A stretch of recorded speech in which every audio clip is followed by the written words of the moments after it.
Cuando llegué a Cristo, mi vida cambió mucho en cuestión de un año o un año y medio. Pero cuando mi padre decidió hacerlo, no tardó en cambiar. Lo vi hacerlo frente a mis propios ojos. Fue como si alguien hubiese encendido una lámpara en su vida. Y en una ocasión, después de eso, volvió a tocar el alcohol. Solo lo llevó hasta sus labios y eso fue todo. Todos recuerdan cómo era yo. El ebrio del pueblo. Era una vergüenza para mi familia. Tom, tú estabas ahí ese día, cuando Junior se llevó la casa. Me tambaleaba de lo ebrio que estaba. Era una vergüenza. Y saben que mi mujer falleció. No puedo recompensarla, pero les cuento una cosa que pasó aquí en este café. Y fue que mi hijo Josh me dijo, papá, te quiero mucho. Esas fueron sus palabras. Papá, te quiero mucho. Como resultado de la decisión de mi padre de confiar en Cristo, muchos vecinos del pueblo reconocieron a Jesucristo como Salvador y Señor. Todo gracias al cambio de vida del ebrio del pueblo. Ojalá mi madre hubiese podido verlo. 14 meses después, murió mi padre. Tuvieron que extirparle una parte de su estómago. Su hígado estaba destruido, tras 30 años de bebida. Yo estaba en la universidad cuando sucedió.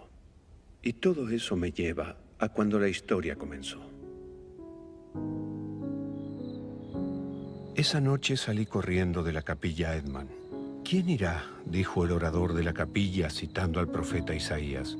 ¿Quién pondrá sus dones al servicio de Dios? Sin duda no iba a ser yo, aún siendo alumno de la Universidad de Wheaton. Todavía tenía sentimientos de inferioridad. Aún cargaba con las cicatrices de los abusos y la violencia y de una familia desmembrada. Sabía que podría ocultar todo a los demás, pero ¿cómo ocultarlo de mí mismo? Recuerdo que pensé, tal vez deba alejarme, tal vez deba abandonar la fe. Como cristiano, todo el tiempo oía que Dios quería que usara mis talentos para su gloria. Eso significaba un gran problema para mí. Sentía que no tenía nada que ofrecerle a Dios, salvo debilidad y fracasos. Mi historia de vida no tenía un final de cuentos de hadas. Y luego hice algo que jamás pensé que haría. Me detuve y dije: Dios, solo tengo fracasos.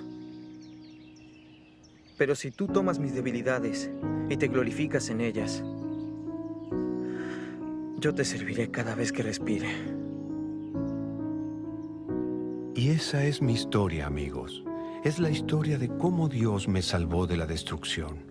Cómo Él eligió las cosas más simples para desconcertar al fuerte y sabio. El resto, como dicen, es historia.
Tal vez te identifiques con una parte de mi historia, de padres alcohólicos o adictos, abusos, o esa sensación de soledad en la que crees que no le importas a nadie, si vives o mueres, o esa desesperanza que aparece cuando sientes que Dios no puede perdonarte o que ya es tarde.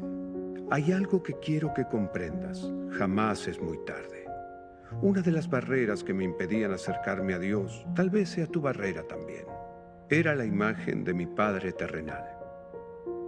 La gente podía decirme que mi Padre celestial me amaba, pero eso no traía alegría a mi vida, sino dolor. ¿Sabes por qué?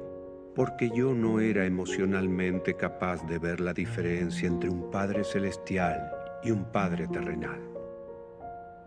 Crecí pensando que los padres siempre te lastiman.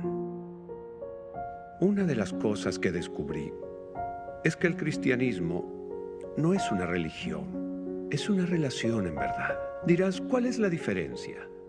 En una religión, hombres y mujeres trabajan para llegar a Dios a través de buenas acciones y rituales.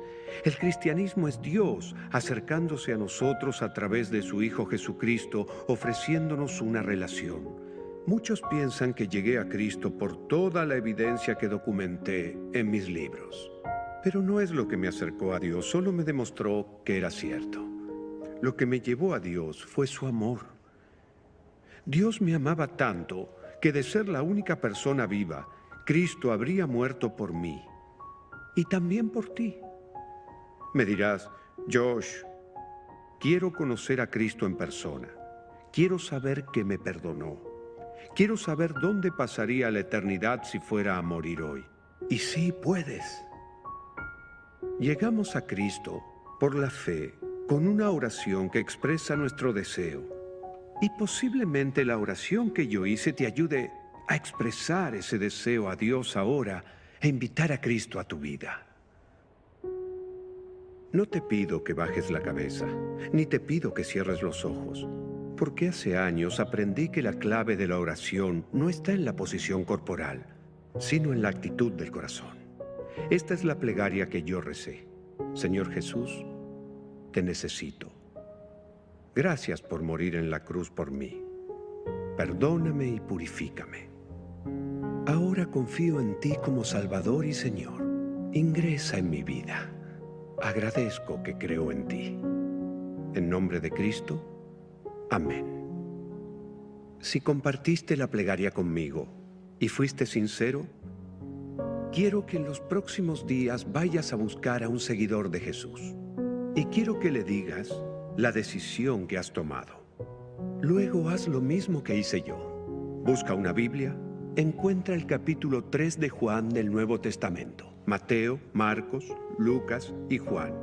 Y lee Juan 3 veces.